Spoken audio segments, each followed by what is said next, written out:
Hi welcome to English Bibliotheca. I am Sujitha Sivadas. ഇന്നത്തെ നമ്മുടെ topic മെമ്മറിയാണ്. മിക്ക പാരൻസിനുള്ളൊരു പരാതിയാണിത്.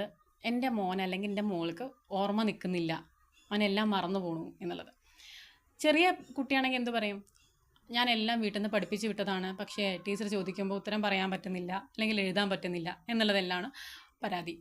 കുറച്ചും കൂടെ വലുതായി കഴിഞ്ഞാൽ ഒരു PTA മീറ്റിങ്ങിന് പോകുമ്പോൾ പ്രോഗ്രസ് കാർഡ് കിട്ടുകയാണ്, അതിൽ നല്ല മാർക്ക് കുറവാണ്. ആ സമയത്ത് പാരൻസ് പറയുന്നത് ഇതാണ്: അവൻ ഫുൾ ടൈം പഠിക്കുകയാണ്, ഫുൾ ടൈം ബുക്കിൻ്റെ മുൻപിലാണ്, പക്ഷേ എന്നിട്ടും ഇത്രയും മാർക്ക് എന്താ കുറവ് ഞങ്ങൾക്കറിയില്ല, അവൻ അവിടെ എന്താ ചെയ്യുന്നതെന്ന് ഞങ്ങൾക്കറിയില്ല എന്ന് പറയും. അപ്പോൾ അതിൻ്റെ അർത്ഥം ആ കുട്ടി ഉടായ്പ് കാണിക്കുക എന്നാണോ? അല്ല. ആ കുട്ടിയുടെ യഥാർത്ഥ പ്രശ്നം ആ കുട്ടിക്ക് മെമ്മറി നിൽക്കുന്നില്ല, അല്ലെങ്കിൽ ആ ഒരു ഓർമ്മശക്തി നിലനിർത്താൻ കഴിയുന്നില്ല എന്നതാണ്. അതാണ് ഇന്നത്തെ ഇവിടെ ടോപ്പിക്ക്. അപ്പോൾ ഇതിനു വേണ്ടി ഞാനൊരു ചെറിയൊരു കോട്ട് കടെടുക്കുകയാണ്. നമ്മുടെ ഫ്രഞ്ച് പോളിമാത്തായിട്ടുള്ള ഫാവൽ ഗൗറണ്ടിൻ്റെ വാക്കുകൾ. Memory is the library of the mind. ഇവിടെ ഇദ്ദേഹം ഇത് പറയാനുള്ള കാരണം, ലൈബ്രറി എന്ന് പറയുന്നത് വിത്ത് സ്റ്റോർസ് ബുക്ക്, ഒരുപാട് ബുക്കുകൾ സ്റ്റോർ ചെയ്യുന്ന സ്ഥലമാണ് ലൈബ്രറി. അതേപോലെ തന്നെയാണ് നമ്മുടെ മെമ്മറീസ് സ്റ്റോർ ചെയ്യുന്ന സ്ഥലമാണ് നമ്മുടെ മൈൻഡ്. ഫോർ എക്സാമ്പിൾ, നമ്മുടെ തോട്ട്സ്, ഫീലിങ്സ്, എക്സ്പീരിയൻസ് എല്ലാറ്റിനെയും ഒരു ഷെൽഫിൽ എങ്ങനെയാണോ ബുക്കുകൾ അടുക്കി വെച്ചിരിക്കുന്നത്, അതേപോലെയാണ് ഇതിനൊക്കെ നമ്മുടെ ബ്രെയിനിൽ അല്ലെങ്കിൽ നമ്മുടെ മൈൻഡിൽ അടുക്കി വെച്ചിരിക്കുന്നത്. നമുക്ക് ഓരോ സാഹചര്യത്തിലും ഓരോ വ്യക്തികളെ കാണുമ്പോഴും ഏത് രീതിയിൽ പെരുമാറണം എന്നുള്ളതിനുള്ള റെഫറൻസ് മുഴുവൻ എവിടെ ഇരിക്കുന്നത്? നമ്മുടെ മൈൻഡിൽ തന്നെ ഇരിക്കുന്നത്. ഒരാളെ കാണുമ്പോൾ അല്ലെങ്കിൽ ഒരു സാഹചര്യത്തിൽ എങ്ങനെ പെരുമാറണം എന്നുള്ളത് അറിയാൻ വേണ്ടി നാം എന്ത് ചെയ്യും? നമ്മുടെ മൈൻഡിൻ്റെ ലൈബ്രറി പോയി ആ ഒരു എക്സ്പീരിയൻസ് എടുത്ത് വായിച്ച് നോക്കി, ഇത് ഇങ്ങനെയാണ്, പാസ്റ്റ് എക്സ്പീരിയൻസ് ഇങ്ങനെയാണ്, അപ്പം ഞാൻ ഇങ്ങനെ പെരുമാറണം എന്നത് നമ്മുടെ ഒരു ബ്രെയിനിൻ്റെ ഉള്ളിൽ നടക്കുന്ന ഒരു പ്രക്രിയയാണ്. സോ ആ ഒരു പ്രക്രിയയെ ബൂസ്റ്റ് ചെയ്യാൻ വേണ്ടി, മെമ്മറി ബൂസ്റ്റ് ചെയ്യാൻ വേണ്ടി ഉള്ള നാച്ചുറൽ ആയിട്ടുള്ള കുറച്ച് മെത്തേഡ്സ് ആണ് ഇവിടെ പറയുന്നത്. ജസ്റ്റ് നമുക്ക് പറയാം ബ്രെയിൻ എക്സസൈസ് എന്ന് പറയാം. അങ്ങനെയുള്ള കുറച്ച് എക്സസൈസിനെ പറ്റിയാണ് ഈ ഒരു വീഡിയോയിൽ പറയുന്നത്. ന്യൂമോണിക്സ് എന്ന് പറഞ്ഞ വേറൊരു മെത്തേഡ് ഉണ്ട്, പക്ഷേ അതൊരിക്കലും ഒരു നാച്ചുറൽ മെത്തേഡ് അല്ല, അത് ആർട്ടിഫിഷ്യൽ എയ്ഡ് എന്ന് പറയും. ഇത് നാച്ചുറലായിട്ട് നമ്മുടെ ബ്രെയിനിന് കുറച്ച് എക്സസൈസ് കൊടുത്ത് അതിനെ ന്യൂറോൺസിൻ്റെ കണക്ഷൻ കൂട്ടി ഒന്ന് കുറച്ചും കൂടെ ഒന്ന് മെമ്മറി എൻഹാൻസ് ചെയ്യാനുള്ള ചെറിയ ചെറിയ ചില ടെക്നിക്കാണ് ഈ ഒരു വീഡിയോയിൽ പറയുന്നത്. ഫസ്റ്റ് വണ്ണിൽ നമുക്ക് പറയാം കോൺസെൻട്രേഷൻ എന്ന് പറയാം. അപ്പോൾ നിങ്ങൾ ചോദിക്കും, ഈ കോൺസെൻട്രേഷൻ ഇല്ലാത്തത് കൊണ്ടാണല്ലോ നമ്മളിത് ചെയ്യാൻ പോണേന്ന്. അപ്പോൾ ഈ കോൺസെൻട്രേഷൻ ഉണ്ടാക്കാൻ വേണ്ടി നമുക്ക് എന്ത് ചെയ്യാം? കോൺസെൻട്രേഷൻ എന്ന് പറഞ്ഞാൽ എന്താണ്? It means the focus of mind. നമ്മുടെ മൈൻഡിനെ കുറച്ച് നേരം പിടിച്ച് നിർത്തണം, ഒരു സ്ഥലത്ത് പിടിച്ച് നിർത്തണം, അതാണ് നമുക്ക് വേണ്ടത്. അപ്പോൾ അതിനു വേണ്ടി നമുക്ക് കുറച്ച് എക്സസൈസ് കുട്ടികൾക്ക് കൊടുക്കാം. ഫസ്റ്റ് വൺ, നമ്മൾ സാധാരണ കുഞ്ഞു കുട്ടികൾക്ക് പഠിപ്പിച്ചു കൊടുക്കുമ്പോൾ 1 2 3 4 പഠിപ്പിച്ചു കൊടുക്കുന്ന സമയത്ത് അസെൻഡിങ് ഓർഡറിൽ പഠിപ്പിച്ചു കൊടുക്കും. അതിനുശേഷം ആ ഒരു LKG ലാസ്റ്റൊക്കെ എത്തുമ്പോൾ ആ കുട്ടികളെ കൊണ്ട് എന്ത് ചെയ്യും?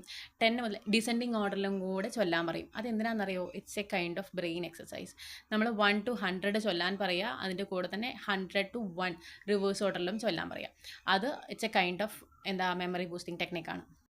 പിന്നെ അടുത്തതാണ് കൗണ്ട് ചെയ്യില്ലേ, 1 2 3 നമ്മൾ കൗണ്ട് ചെയ്യുക. പക്ഷേ ഇവിടെ കുറച്ചൊന്ന് മാറ്റി പിടിക്കാം. 11 123 1234, അങ്ങനെ 1 1 1 2 1 2 3 1 2 3 4 അങ്ങനെ ചൊല്ലാൻ പറയാം. ഒന്നുമില്ലെങ്കിൽ അത്രയും വലിയ കുട്ടി അല്ലെങ്കിൽ ആ കുട്ടി എന്ത് ചെയ്യുക? 1 1 1 2 1 2 3 അങ്ങനെ ചൊല്ലുക. കുറച്ചും കൂടെ വലിയ കുട്ടിയാണെങ്കിൽ അത് ചങ്ക്സ് ആയിട്ട് ചൊല്ലാൻ പറയാം. 12 34. കുറച്ചും കൂടെ വലിയ കുട്ടിയാണെങ്കിൽ ആ രീതിയിൽ ചൊല്ലാൻ പറയാം. അപ്പോൾ അതും എന്താണ്? ഒരു ബ്രെയിൻ എക്സസൈസാണ്. ഇനി അടുത്തത്, നമ്മൾ സാധാരണ എന്ത് ചെയ്യുന്നു? അതിൻ്റെ റിവേഴ്സ് ഓർഡറിൽ ചെയ്യുക. ഫോർ എക്സാമ്പിൾ, നമ്മൾ റൈറ്റ് ഹാൻഡ് ഉപയോഗിച്ച് ബ്രഷ് ചെയ്യുന്നുണ്ടെങ്കിൽ ഒരു ദിവസം എന്ത് ചെയ്യുക? ലെഫ്റ്റ് ഹാൻഡ് കൊണ്ട് അത് ചെയ്യാൻ ശ്രമിക്കുക. അതുപോലെ മുന്നോട്ട് നടക്കുന്ന അതേപോലെ തന്നെ പിന്നോട്ട് നടക്കാൻ ശ്രമിക്കുക. അതായത് ഫുൾ ടൈം പിന്നോട്ട് നടക്കണം എന്നല്ല, കുറച്ച് നേരം ഒരു 8 to 10 minutes അങ്ങനെ ചെയ്യുക. അതേപോലെ നമ്മൾ എന്താണോ റൈറ്റ് ഹാൻഡ് കൊണ്ട് ചെയ്യുന്നത് അത് ലെഫ്റ്റ് ഹാൻഡ് കൊണ്ട് ചെയ്യുക. അങ്ങനെയുള്ള നമ്മളുടെ എല്ലാം റിവേഴ്സ് ഓർഡറിൽ ചെയ്യാൻ ശ്രമിക്കുക. കാരണം നമ്മൾ റൈറ്റ് ഹാൻഡ് ഉപയോഗിക്കുമ്പോൾ നമ്മുടെ ലെഫ്റ്റ് ബ്രെയിനാണ് വർക്ക് ചെയ്യുന്നത്. അപ്പോൾ ആ ഒരു റൈറ്റ് ബ്രെയിനിനെ കൂടെ ഉത്തേജിപ്പിക്കാൻ വേണ്ടി നമുക്ക് നമ്മുടെ ആ ഒരു ഓപ്പോസിറ്റ് സൈഡും കൂടെ ഉപയോഗിക്കാം. പിന്നെ അടുത്തതാണ്, ഇത് ഏറ്റവും ഈസി ആവും എല്ലാവർക്കും. കണ്ണടച്ചിരിക്കുക. കണ്ണടച്ചിരുന്നതിന് ശേഷം കുട്ടിയോട് പറയാം, എന്താണോ അവന് ഇഷ്ടപ്പെട്ട ഫുഡ് അതിനെക്കുറിച്ച് ആലോചിക്കാൻ പറയാം. അങ്ങനെ ആലോചിക്കുമ്പോൾ വെറും അതിൻ്റെ ചിത്രം മാത്രമല്ല അവൻ ആലോചിക്കേണ്ടേ, അതിൻ്റെ മണം അവൻ അറിയണം, അതുപോലെ അതിൻ്റെ ടേസ്റ്റും അവൻ അറിയണം. കാരണം ഇതെല്ലാം സെൻസസിനെ വർക്ക് ചെയ്യിക്കും. It's a kind of visualisation എന്ന് പറയില്ലേ. നമ്മൾ കണ്ണടച്ച് അതിനെ വിഷ്വലൈസ് ചെയ്യാൻ ശ്രമിക്കുക. അത് ഏറ്റവും പവർഫുൾ ആയിട്ടുള്ള ഒരു ടെക്നിക്കാണ് ഈ ഒരു വിഷ്വലൈസേഷൻ എന്നുള്ളത്. അതുപോലെ ഈ ഒരു ഡിഷസിനെ മാത്രമല്ല, ഇതിനെ നമുക്കൊരു കാര്യം ചെയ്യാം. ചില അവരുടെ ഫ്രണ്ട്സിൻ്റെ നെയിം നിങ്ങൾക്ക് അറിയുന്നുണ്ടാവില്ലേ, ആ കുട്ടികളുടെ പേര് പറയുക. ആ പേര് പറഞ്ഞതിന് ശേഷം അവരുടെ ഫേസ്, അതുപോലെ അവരുമായിട്ടുള്ള ഒരു എക്സ്പീരിയൻസ്, അതൊക്കെ ഒന്ന് മനസ്സിലേക്ക് കൊണ്ടുവരാൻ പറയുക. ഇതൊക്കെ it's a kind of visualisation ആണ്. അപ്പോൾ ഇത്രയാണ് നമ്മുടെ കോൺസെൻട്രേഷൻ എന്നുള്ള ഭാഗത്ത് നമുക്ക് പറയാനുള്ളത്. ഇനി അടുത്ത ടെക്നിക്കാണ് use time and emotion. Time and emotion എന്ന് പറയുമ്പോൾ നമ്മൾ പലതും പഠിക്കാൻ ശ്രമിക്കും, പക്ഷെ അതൊന്നും നമ്മുടെ മൈൻഡിൽ നിൽക്കില്ല. പക്ഷേ നേരെ മറിച്ച് ഒരു കുട്ടിയോട് ചോദിച്ചു നോക്കിയേ, നിങ്ങൾ 5ാം ക്ലാസ്സിൽ ടൂറ് പോയ ആ സമയത്ത്, ആ വാട്ടർഫാൾ കണ്ട സമയത്ത് അവിടെ ആരായിരുന്നു നിൻ്റെ കൂടെ എന്ന് ചോദിച്ചാൽ ആ കുട്ടിക്ക് അറിയുന്നുണ്ടായിരിക്കും. കാരണം ആ ഒരു കോണ്ടെക്സ്റ്റിനെ ആ കുട്ടി ഇമോഷനായിട്ട് കണക്ട് ചെയ്തിരിക്കുകയാണ്. അപ്പം നിങ്ങൾക്കൊരു കാര്യം മനസ്സിലായിട്ടുണ്ടാവും, നമ്മുടെ ലോജിക്കൽ മൈൻഡിനേക്കാൾ കൂടുതൽ നമുക്ക് വർക്ക് ചെയ്യാൻ പറ്റുന്നത് ഇമോഷൻ മൈൻഡിലൂടെയാണ്, അല്ലേ?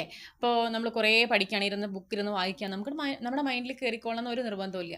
പക്ഷേ നേരെ മറിച്ച് ഒരു സിനിമ കാണുകയാണെങ്കിലോ അത് നമുക്ക് നല്ല ഓർമ്മ വരും. അതിന് കാരണം ഇതാണ്, നമ്മുടെ കൂടുതൽ വർക്ക് ചെയ്യുന്നത് ഏതാണ്? ഇമോഷണൽ മൈൻഡാണ്. അപ്പോൾ എന്ത് ചെയ്യുക, ഏതൊരു കാര്യം പഠിക്കുന്ന സമയത്തും അതിനെ ഇമോഷനായിട്ട് കണക്ട് ചെയ്യാൻ ശ്രമിക്കുക. ഈ ഒരു മെത്തേഡ് നമുക്ക് ഹിസ്റ്ററി പഠിക്കാനും അതുപോലെ ലിറ്ററേച്ചർ, ആന്ത്രോപോളജി ഇങ്ങനെയുള്ളതൊക്കെ പഠിക്കാൻ വേണ്ടിയിട്ട് സുഖമാണ് ഈ ഒരു മെത്തേഡ്.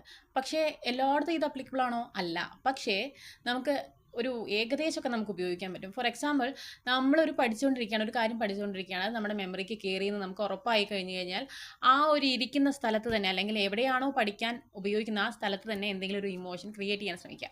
അതായത് ഫ്രണ്ടിനോട് എന്തെങ്കിലും പറയുക, അങ്ങനെ എന്തെങ്കിലും ഓർത്ത് വെക്കാൻ പറ്റുന്ന ഒരു ഇമോഷൻ ക്രിയേറ്റ് ചെയ്ത് കഴിഞ്ഞാൽ നമുക്കത് ഓർമ്മ നിൽക്കും. കാരണം നമ്മൾ എന്ത് ചെയ്യാണ്, ഈ ഒരു പഠനത്തിനെ ഈ ഒരു ഇമോഷനായിട്ട് കണക്ട് ചെയ്യാൻ ശ്രമിക്കുകയാണ്. ഇനി അടുത്തതാണ് third one, that is association and images. ഇതിനെ എല്ലാറ്റിലും അപ്ലിക്കബിൾ ആണ്, എല്ലാറ്റിലും അപ്ലൈ ചെയ്യാൻ പറ്റുന്ന ഒന്നാണ് അസോസിയേഷൻ ആൻഡ് ഇമേജസ്. അതായത് ഒരു എക്സാമ്പിൾ പറയാം. ഒരു ബ്രെയിനിനെ കുറിച്ച് നമ്മൾ പഠിക്കുകയാണ്. അപ്പോൾ നിങ്ങൾ എന്താ വിചാരിക്കുക, ഈ അസോസിയേഷൻ ആൻഡ് ഇമേജസ് എന്ന് പറയുമ്പോൾ ബ്രെയിനിൻ്റെ അതേ ചിത്രം എടുത്ത് വരച്ച് അതിനെ അങ്ങനെ പഠിക്കുക, അങ്ങനെയല്ല ഉദ്ദേശിക്കുന്നത്. ഇവിടെ ബ്രെയിൻ എന്ന് പറയുമ്പോൾ നമുക്കൊരു വീടായിട്ട് സങ്കല്പിക്കാം. വീടിൻ്റെ ഉള്ളിലുള്ള ഓരോ റൂമിനെയും ഓരോ പാർട്ടായിട്ട് സങ്കല്പിക്കാം. ഇത് ഹൈപ്പോ തലാമസ്, ഇവിടെ തലാമസ്, ഇവിടെ സെറിബ്രം, സെറിബെല്ലം, ഇവിടെ മിഡിൽ ലോബ്, പുറത്തൊരു പൈപ്പ് കിടക്കുന്നുണ്ട്, ആ പൈപ്പിനെ നമുക്ക് സ്പൈനൽ കോഡ്, അങ്ങനെ ഓരോന്നും മീൻസ് സ്പൈനൽ നെർവ്, അങ്ങനെ ഓരോന്നിനെയും ഓരോന്നായിട്ട് നമ്മൾ എന്ത് ചെയ്യുക, വിഷ്വലൈസ് ചെയ്യുക. നമ്മുടെ മനസ്സിൽ ഇങ്ങനെ ഓരോ ഇമേജ്, അല്ലെങ്കിൽ നമ്മുടെ നോട്ട്ബുക്കിൽ അങ്ങനെ വരച്ച് വെക്കാം. അതിൽ എന്ത് ചെയ്യാൻ പറ്റും, ഈ ബ്രെയിനിൻ്റെ ചിത്രത്തിനേക്കാൾ കൂടുതലായിട്ട് നിങ്ങൾക്കത് ഓർത്ത് വെക്കാൻ പറ്റും. കാരണം അതൊരിക്കലും നടക്കാത്ത കാര്യമാണ്. നടക്കുന്ന കാര്യങ്ങൾ നമുക്ക് ഒരിക്കലും ഓർത്ത് വെക്കാൻ കഴിയില്ല, മാക്സിമം കുറവാണ്. പക്ഷേ നടക്കാത്ത കാര്യങ്ങൾ ഓർത്ത് വെക്കും നമ്മൾ. അടുത്ത ടെക്നിക്കാണ്, അത് ടെക്നിക്ക് എന്ന് പറയാൻ പറ്റില്ല, പക്ഷേ നമ്മൾ ഹാർഡ് വർക്ക് ചെയ്യണം. അവിടെ 4ാമത്തെ സ്പേസ്ഡ് റിപ്പറ്റീഷൻ ലേണിംഗ്. അതായത് ഏതൊരു സാധനവും നമ്മൾ പഠിച്ചു കഴിഞ്ഞ് 24 മണിക്കൂറിൻ്റെ ഉള്ളിൽ മറന്നു പോകും. അപ്പോൾ എന്ത് ചെയ്യുക, റിപ്പീറ്റ് ചെയ്യുക. 24 മണിക്കൂറിൻ്റെ ഉള്ളിൽ ഒരു 20% മറന്നു പോകും, അതിനുശേഷം 30% മറന്നു പോകും. അപ്പോൾ ഇത് മറന്നു പോകാതിരിക്കാൻ വേണ്ടി വീണ്ടും വീണ്ടും വീണ്ടും റീകോൾ ചെയ്തുകൊണ്ടേയിരിക്കുക. അങ്ങനെ റീകോൾ ചെയ്ത് കഴിഞ്ഞാലുള്ള ഗുണം എന്താണ്, അതവിടെ നമ്മുടെ പെർമനൻറ്റ് മെമ്മറിയിലേക്ക് കയറും എന്നാണ് പറയുന്നത്. അപ്പോൾ ഇത്രയാണ് എനിക്ക് ഇന്ന് പറയാനുള്ള മെമ്മറി ടെക്നിക്ക്. ഇത് മാത്രമല്ല, ഇനിയുണ്ട് ഒരുപാട് ടെക്നിക്സ് ഉണ്ട്. അത് പറഞ്ഞു കഴിഞ്ഞാൽ നമ്മുടെ വീഡിയോ ഒരുപാട് ലെങ്ത്, ഇപ്പം തന്നെ 8 മിനിറ്റോളായി. അടുത്ത വീഡിയോയിൽ ഇതിൻ്റെ ബാക്കിയുള്ള കുറച്ച് ടെക്നിക്കും അതുപോലെ തന്നെ കുറച്ച് ബ്രെയിൻ എക്സസൈസും, ഇനി ചെയ്യാനുള്ളത് നിമോണിക്സ് എന്ന് പറഞ്ഞൊരു ആർട്ടിഫിഷ്യൽ എയ്ഡ്സിൻ്റെ ഒരു പാർട്ടും കൊണ്ടുണ്ട്, അതും കൂടെ ചെയ്യാം. അപ്പോൾ മെമ്മറി കംപ്ലീറ്റ് ആവും. സോ അടുത്ത വീഡിയോയിൽ ഇതിൻ്റെ ബാക്കിയായിട്ട് കാണാം. Till then, by.